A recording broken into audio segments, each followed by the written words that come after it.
Day 3 of Iceland Reykjavik started with breakfast, and why not have cake? We packed our bag and then booked a taxi to go to the Sky Lagoon. It was around a 15-minute drive and it cost us about £24. We booked our tickets direct on the Sky Lagoon page and we booked for 10:30 a.m. If you get there early, they will ask you to sit in the cafe until your allocated time, as we were 15 minutes early and they were fully booked. We booked the 7-step ritual, and step 1 was the geothermal lagoon with an infinity edge overlooking the sea. Look at that sunrise. We spent around half an hour in the lagoon admiring the views and just taking in the sunrise. It was so relaxing and the water was so warm even though it was -7 outside. But if you did get too close to the infinity edge, you could feel the wind on your face, and it was really cold. Next time I would wear a headband or something to cover my ears. I was so glad we booked this time instead of sunset because it was so empty even though it was fully booked. We then decided to do the next steps of the ritual, and this is them on the wall. Step 2 was the cold plunge pool, but we decided to save that until last. Step 3 was the saunas. We only went into this one, but there was another one as well. Look at that view for a sauna. The other one had the same view, but it was pretty small and full. Then on to the next step, which was the cold mist, which was what it sounds like. A cold mist that you walk through, or you can stand under it if you like. But it was very cold, especially if you have nothing on your feet, which we didn't. But it was quite refreshing after the hot sauna.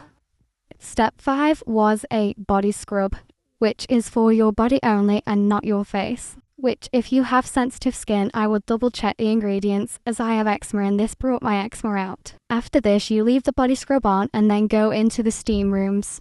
So we let the body scrub soak in, and then after that the next step is to have a shower. Then the final step of the ritual is a vitamin shot. It was actually very nice, and the ingredients were listed in case anybody has allergies. And finally we decided to do step 2 as our last step, which was the cold plunge pool, and it was absolutely freezing.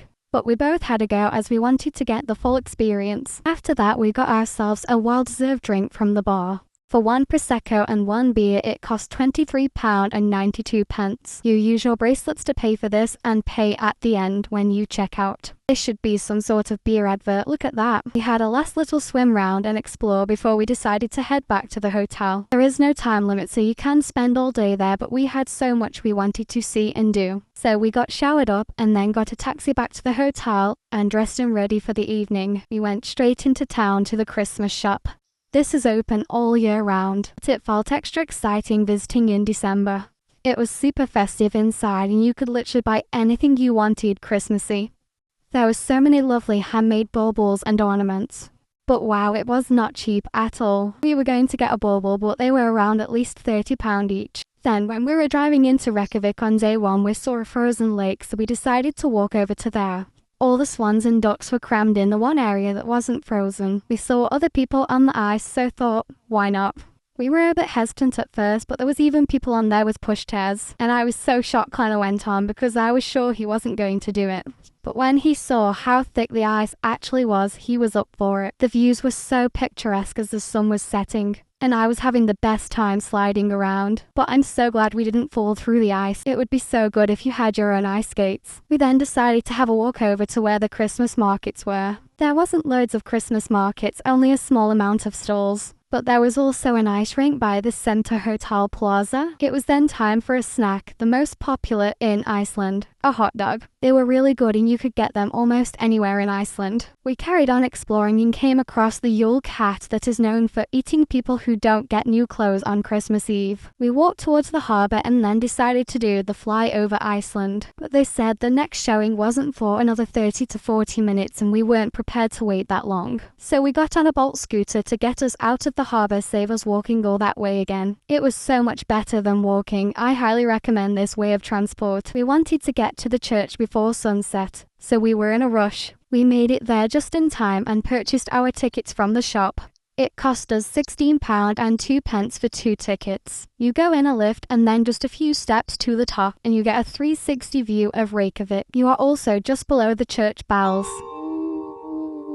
It was really worth going up there, especially for the views. We then walked past a bar we'd seen on the happy hour app that we'd been meaning to try called Jungle. You could see the Christmas lights outside. You get given free water as you do in a lot of places in Iceland. And we got one Prosecco and one beer which cost £12.59. We stayed for one drink and then had another wander through the town, looking at all the pretty lights on the buildings. It was so cold we struggled to walk around in it, so we decided to go into another bar. The light was on for happy hour, which I have done another video on which you can watch. Connor had another beer and I had a soft drink. It was nice and cozy in there after being in the cold, and there was lots of Polaroid pictures on the building of travellers that have been there. After a quick warm-up, we decided to venture out to one of the other food halls. There was lots of choice just like the other one I showed on a previous video, with also choices of bars to get your drinks. We had a good walk round to see what we fancied and then ordered our food and sat at the table with a buzzer. The buzzer goes off when your food is ready and we opted for a pizza. This food hall was a lot nicer inside, it was giving restaurant vibes. As it was the final night, we headed down towards the harbour as we were really determined to see the northern lights. I kept checking out the window to see if I could see them, and walking back to the hotel we decided to walk along the seafront,